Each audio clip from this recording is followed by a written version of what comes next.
My name is Johan Pretorius and I'm from South Africa. My healing crisis started about 10-12 months ago. The inception was by word. Very difficult for me to comprehend, and a lot of things that I needed to grasp what is happening to me. About 6 months later, after I refused surgery several times, I was at my ends with my health situation. I dug deeper and I got a promise. I will send you someone.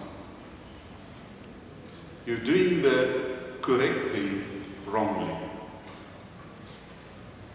6 months later, Hongyi Chow arrived in South Africa and he showed me how to do the correct thing correctly.